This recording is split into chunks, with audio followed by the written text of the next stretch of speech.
नमस्कार। निराला कंस्ट्रक्शन के एक और नए वीडियो में आप सभी का बहुत बहुत स्वागत है और मैं हूं आपका दोस्त इंजीनियर प्रभात कुमार सिंह। दोस्तों, आज की इस वीडियो में मैं आप लोग को एक बन रहे घर के लिए जो प्लिंथ लेवल तक का ये जो आप काम देख पा रहे हैं, इसके बारे में आप लोग को बताना चाहता हूँ, समझाना चाहता हूँ। पूरा काम को दिखाते हुए इस घर को बनाने में अब तक टोटल कितना रुपये तक का खर्चा आया है, इसके बारे में भी जानकारी दे दूंगा, जिससे आपको अपने बनने वाले घर के लिए बहुत सारा आइडिया लग सकता है। तो अगर आप अपने बनने वाले घर के लिए प्लानिंग कर रहे हैं तो इस बनते हुए घर को देखिए और सीखिए अपने बनने वाले घर के लिए, और अंदाज़ा लगाइए कि आपको अपने बनने वाले घर में किस तरीके से काम करवाना है और कितना तक का खर्चा आपका आ सकता है, और सारी चीज़ को बहुत अच्छे तरीके से समझ पाएँ, अच्छे तरीके से अपने बनने वाले घर के लिए रेट एनालिसिस कर पाए। इसलिए इस बनते हुए घर के लिए जो साइज़ है इसके बारे में बताना चाहता हूँ। तो जो इसका साइड व्यू है वहाँ से लेकर यहाँ तक वह है 40 फीट। बात करेंगे फ्रंट व्यू तो यहाँ से लेकर वहाँ है वह है 45 फीट। मतलब 40 फीट बाई 45 फीट में इस घर को बनाया जा रहा है। बहुत सारे लोग सोचते हैं कि स्क्वायर फीट किस तरीके से निकाला जाता है। तो अगर आप इस घर के लिए लंबाई और जो चौड़ाई है उसको गुना कर देते हैं तो आपका स्क्वायर फीट निकल जाता है। तो अगर आप 40 और 45 को आप गुना करते हैं तो आपका आ जाता है 1800। मतलब 1800 स्क्वायर फीट में इस घर को बनाया जा रहा है। दोस्तों, किसी भी घर के लिए जो कंस्ट्रक्शन कॉस्ट आता है वो डिपेंड करता है कि घर का जो प्लिंथ हाइट है वो कितना रखा गया है, मतलब ग्राउंड के लेवल से कितना ऊंचा घर का फर्श का काम किया गया है, क्या साइज़ का कॉलम है, क्या साइज़ का बीम है और कितना mm का सरिया का इस्तेमाल किया गया है। वो सारा आप लोग को दिखाने वाला हूँ। और आपको जानकारी के लिए बता दूँ कि ये जो घर आप देख पा रहे हैं 3 से 4 तला तक जाने वाला है, इसलिए कॉलम और बीम का यहाँ पे हैवी यूज़ किया जा रहा है। तो आइए पहले जानते हैं हम लोग कॉलम के बारे में। फुटिंग से स्टार्ट करते हैं आज। तो लगभग 4.5 फीट बाई 4.5 फीट का यहाँ पे फुटिंग का काम किया गया। गड्ढा को देख लेते हैं तो जो ग्राउंड लेवल इस घर के लिए जो ज़मीन है यहाँ पे वहाँ से लगभग 4.5 फीट नीचे भी गड्ढा इसको किया, मतलब 4.5 फीट बाई 4.5 फीट। डेप्थ भी यहाँ पे 4.5 फीट रखा गया है।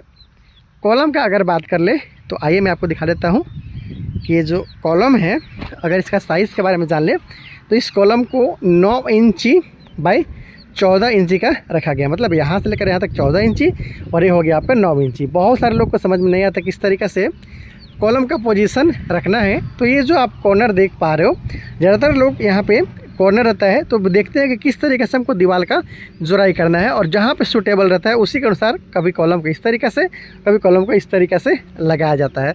तो ज़्यादातर जो घर के लिए कॉलम का काम किया जाता है, हालांकि अगर बहुत ज़्यादा लोड आ रहा है तो फिर वहाँ पे दूसरा कैलकुलेशन किया जाता है, लेकिन सिंपली आपको जिस तरीके से जुराई का काम करना है उस तरीके से आप कॉलम का जो पोजीशन है वो रख सकते हो।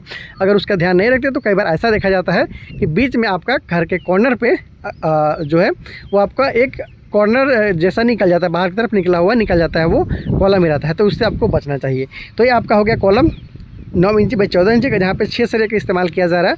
2 सरिया और इधर 2 सरिया, मतलब टोटल 4 सरिया 16 mm का, और सपोर्टिंग बार के रूप में यहाँ पे 2 सरिया 12 mm का। तो 4 सरिया 16 mm का, 2 सरिया 12 mm का यूज़ किया जा रहा है। 8 mm का ये रिंग का यूज़ आप देख पा रहे हैं। और रिंग जो बांधा जाता है 6 इंची की दूरी पे बांधा जाता है। एक रिंग से जो दूसरा दूरी होगा, सेंटर टू सेंटर जो डिस्टेंस होता है वो 6 इंची रखा जाता है। बहुत सारे लोग सरिया कम लगने के लिए इसका डिस्टेंस है वो बढ़ा देते हैं, कई बार ठेकेदार ऐसा करते हैं, तो उससे आपको बचना चाहिए। 6 इंची इसका जो दूरी है उसको मेंटेन करके चलना चाहिए। और हालांकि यहाँ पे बहुत नज़दीक कॉलम है, तो कॉलम का जो साइज़ है उसे रिड्यूस किया जा सकता था, कॉलम को कम उसका साइज़ किया जा सकता था। जैसे कि इस लाइन में आपका 4 कॉलम है, देख लीजिए। उसके बाद फिर आपको इस लाइन में 2 है, 6 हो गए। उसके बाद फिर यहाँ पे 3 है, 9, फिर 2 11 12 13 14 15 16 17 18 19, मतलब 1800 स्क्वायर फीट में 19 कॉलम के साथ में यहाँ पे काम किया जा रहा है। प्रत्येक कॉलम में देखेंगे तो 4 सरिया 12 mm का और 4 सरिया 16 mm का और 2 सरिया 12 mm का यूज़ किया जा रहा है। कॉलम का साइज़ भी यहाँ पे सेम है और लगा हुआ सरिया भी सेम है। अब आ जाते हैं इस घर में जो लगा हुआ बीम है इसके बारे में। तो यहाँ पे आप देख पा रहे हैं कि 9 इंची पे 12 इंची का यहाँ पे बीम का काम किया गया है, जहाँ पे जोड़ाई का काम किया जाता है। जो ऊपर वाला हिस्सा है वो 9 इंची के साथ में यहाँ पे रखा गया है। और लेकिन जो डेप्थ है, डेप्थ क्या है, गहराई है, देखिए बीम का गहराई इसको बोला जाता है इस तरीक़ा से। तो 11 इंची के आसपास तक में भी कहीं कहीं तक है और कहीं कहीं 12 इंची तक भी यहाँ पे चला गया है।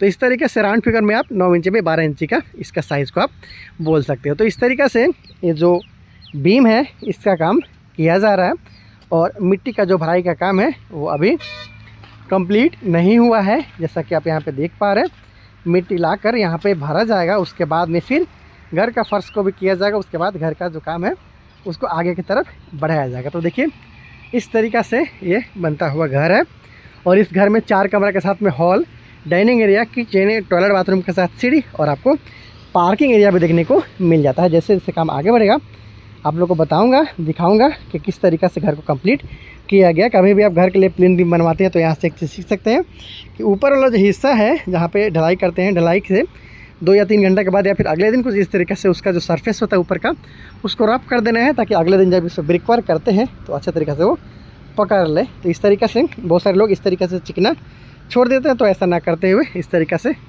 रफ़ कर देते हैं तो आपको ब्रिक वर्क करने में काफ़ी आसानी होता है। तो आपने देखा आज कि किस तरीके से घर का काम को किया जा रहा है। जैसे जैसे काम आगे बढ़ेगा आप लोगों को बताऊंगा, दिखाऊंगा कि कैसे इस घर को आगे की तरफ ले जाएगा।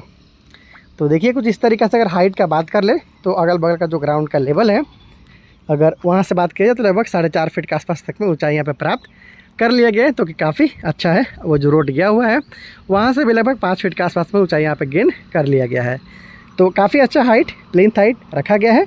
आने वाला दिन का जो इस घर का सिचुएशन होने वाला है उसको अपने दिमाग में रखते हुए यहाँ पर कंस्ट्रक्शन का काम है वो किया जा रहा है। आपको भी करना चाहिए कि जो आपका अगल बगल का रोड होगा उसका ऊंचाई क्या होगा, क्योंकि कई बार ऐसा भी होता है कि आपका घर जब बनाते हैं तो रोड नीचे रहता है, फिर साल दर साल जो रिपेयर होता है रोड तो आपका रोड तो ऊंचा हो जाता है, घर कई बार नीचे जाता है, इससे आपको बचना चाहिए। तो देखा आपने इस तरीक़े से यहाँ पे काम है वो किया गया है।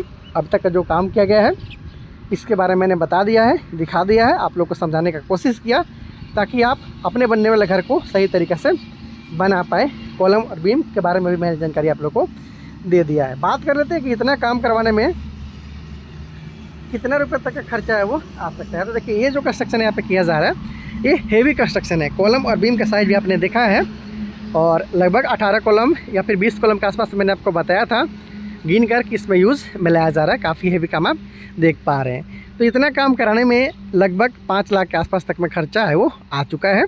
अगर आप कॉलम और बीम का साइज़ कम करते हैं या फिर जो कंस्ट्रक्शन एरिया है उसको कम करते हैं तो खर्चा आपका कम आएगा। तो मैंने आपको बता दिया कि किस तरीके से इस घर को बनाया जा रहा है। अगर आप अपने बनने वाले घर के लिए नक्शा चाहते हैं तो मुझसे बात करते हुए नक्शा आप निकलवा सकते हैं।